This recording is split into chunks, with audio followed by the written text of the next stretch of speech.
Oh yeah, we go into episode 2 of Khazad Doom. Um, I said it in season 1. Khazad Doom looks fucking sick, It looks so and cool. I want to getting live there. getting to the opening shot of like the side of the mountain with the two huge fucking dwarven statues, and then you get to see how they're bringing the sunlight in, and it like goes through the mirrors. Thought it was a very cool thing to show.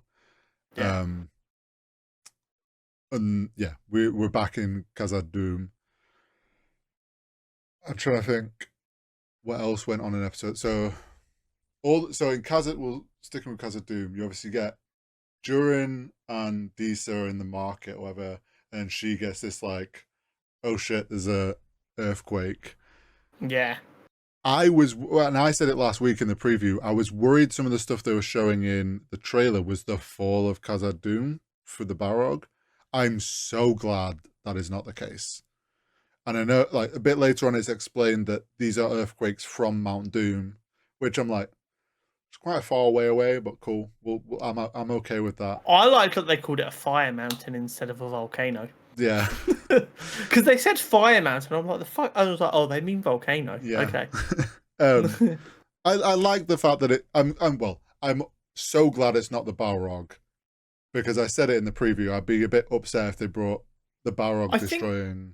Yeah, I feel like this is going to help the Balrog make more sense, though, isn't it? Because it's going to be a case of they start to get poorer, they're struggling, so they start digging down maybe for this mithril, because they're like, if we get this mithril, that's going to be worth so much, we can trade to get food and we don't have to worry. And then by I going after the mithril, they wake the Balrog and... I think there's going to be, because we jumping just to the end where we know the dwarves get rings. They need more Mhm. mithril to make more rings. There's going to be some agreement there for mithril. Then it's going to be like, oh, this is now a monetary thing we can make. And I think you're right. Then that kind of sets the ball rolling. Capitalism's always the bad guy. It's true. Even Tolkien knew. But then episode 2 jumps to, this is when what we were talking about with the rings, where Galadriel's having visions. She confides with Gil-galad, which I actually enjoyed them having a bit more straight to the point conversation. Yeah, Less a bit of more this candor. dancing around each other, not wanting to actually tell the truth. I would be a terrible elf for that exact reason. They all seem far too delicate.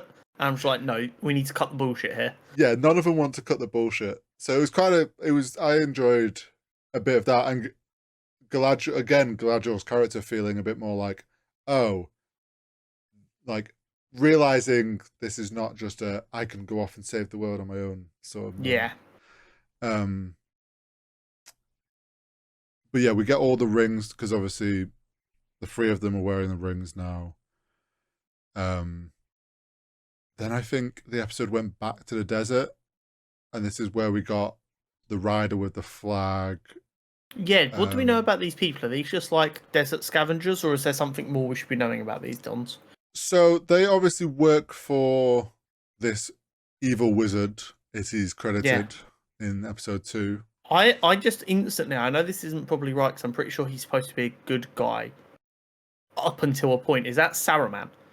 So is that the idea? This is where I might be wrong here. Was Saruman not a good wizard and he just got corrupted?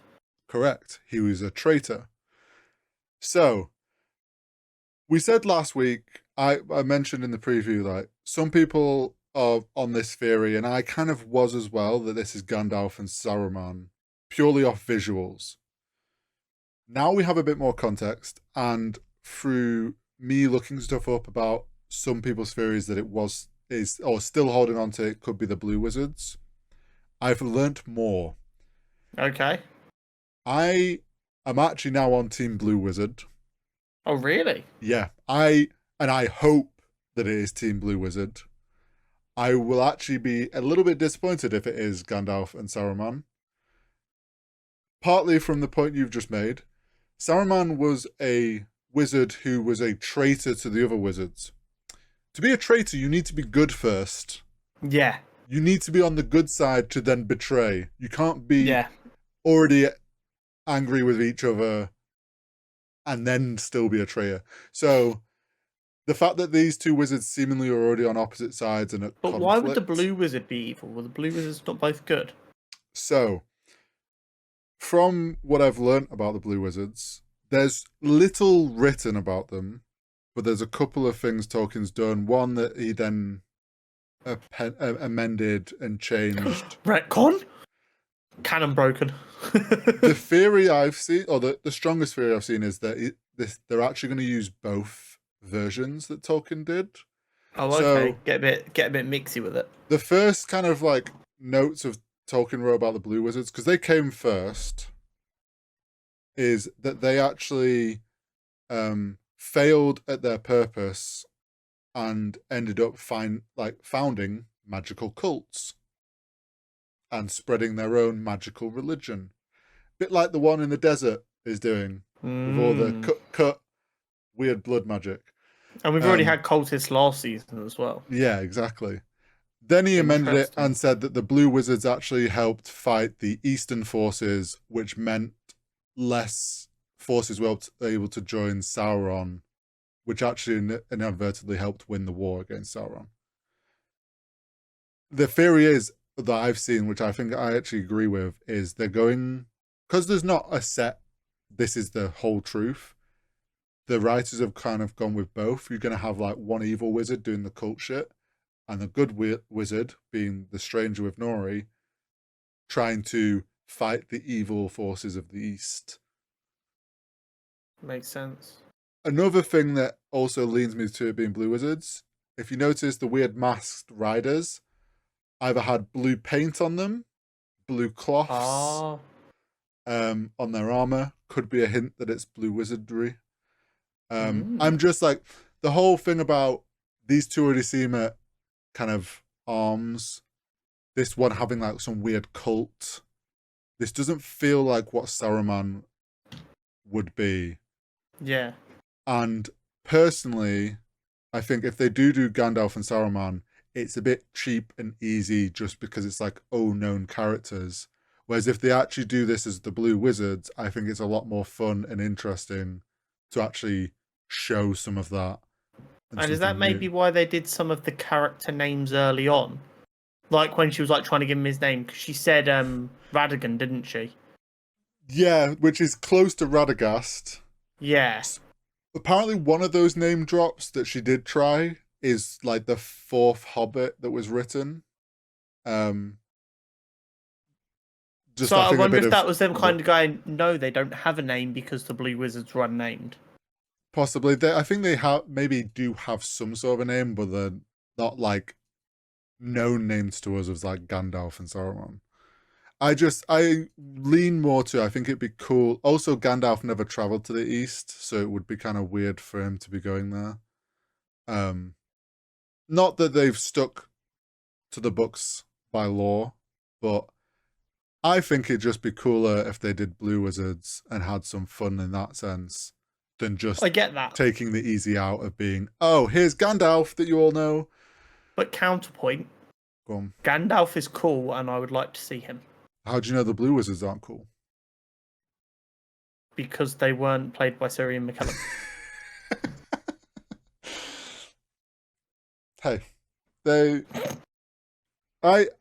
that's just like, since last week I've seen the I'm just kidding. That was like an unwinnable counterpoint, wasn't it? Not Sir Ian McKellen, don't care. I would rather only have one Gandalf of Sir Ian McKellen. But yeah, I actually now, after reading this stuff and going into it a bit more, I am much more leaning on Team Blue Wizards. Well, I guess we'll have to Quote wait me on and that see. if I'm wrong at the end. Yeah. Also, if they do make it Gandalf, I've already said I'd be very disappointed, so we'll see how I react at the end of the season. So when it turns out to be Gandalf and he's like fist pumping like that was fucking awesome. This might be the first show that I actually say I am disappointed with on this podcast. I did enjoy Halbrand appearing at. Oh, I'm gonna fuck up the city's pronunciation. Eregion. Fucking dumbass spelling. I get the books are good, but fuck me, you didn't have to make the word so complicated. Eregion. I liked how that was kind of handled as once again just kind of like this. It's almost like Sauron. I think it's a really good way to sell him. Is like his biggest, most dangerous asset is his unwavering kind of commitment to whatever he's trying to do. He's like, no, I'm going to get inside this city. And he's like just sat underneath his window like, oh, won't you come out and play? Yeah, no, like him turning up. I also thought they played that really well because we know there's a scout going with a letter telling Colin Brimbor that it's Halbrand is Sauron. To which, oh, a messenger's arrived. You're like, oh, okay, he's gonna get the news. Then it's Halbrand, and you're like, oh fuck, this isn't good. And then yeah, he sticks around. He's like, I'm not gonna give up. I'm gonna make them feel sorry for me. I'm gonna show that I'm injured. But it was also really good setup because of the earlier in the episode, the Elven King, whose name I forget, says to Galadriel, he'll be able to dupe you again now. He's done it once. You can't not be duped by him now. So the woman comes out the first time to send him on his way, and it doesn't work. And instantly at that point, you're like, eventually kill Khaled. I'm butchering all these names. The Smith. You on about the Smith? Yeah. Yeah. Oh, Callum Brimbor. Callum Brimbor, fucking dogshit names. Callum Brimbor, we just know eventually he's going to go out to tell him to go away, and then they're face to face, and we know, as it's already been established, you will be duped again at that point, and then game over. He's inside. Yeah. And also, it's like don't invite the vampire inside your house, and you're fine. Yeah. As soon as you invite them in, I was like, and we also, I think it's around the time when he does go to talk to him, we get shown the shot that the scouts have been killed. Yeah. And you're like, oh shit. He's gonna get in because there's nothing coming to tell him otherwise. And I mean, once he was already in, even if he did read the letter, he probably wouldn't believe it at that point. I mean, Sauron was so smart. He manipulated the fact that he hadn't heard of Galadriel or Gal, and it's like he works his way in. And then from there, it's like, well, your foot's in the door now. You've fucked yourself. Yeah. But yeah, I think it's that point where we're bouncing between there and Khazad-dûm again because we get the whole. They try to do the Song of Stone, which was a fucking awesome scene, by the way. Yeah, so cool, and then it goes wrong and collapses. I adore Deezer. If anything bad happens to her, this show becomes the worst show ever. Because I adore her. She must be protected at all costs. The only thing I will say about... I think Deezer's great. There was those two other female singers. In the market, if you paid attention in the background, there was bearded female dwarves. I wish they had a full bearded female dwarf in one of the speaking ones and not all three of them were. Yeah, they just had tiny little bit almost bum fluff on the jaw. Like, not a lot at all. Come on, commit to the thing. Come on. Yeah. Show. But other than that, I thought, the song thing was sick. Fun fact I've learned about the guy that is giving the report to Durin, the King Durin, the other dwarf that's there. He apparently is also the dwarf that then works with Colin Brimbor, if I'm remembering correctly, to make Durin's door. You know, the one that speak, friend, and enter? Yes. So... which we also get that teased in this episode with the forge, and when Colin Brimbor makes that plate of metal as a tester, and they take it out into moonlight. Yeah, and it showed that is him testing this mechanics for making Durin's door or Durin's gate, whatever it's called, for the dwarves. So they're setting all that stuff up, which I think is cool.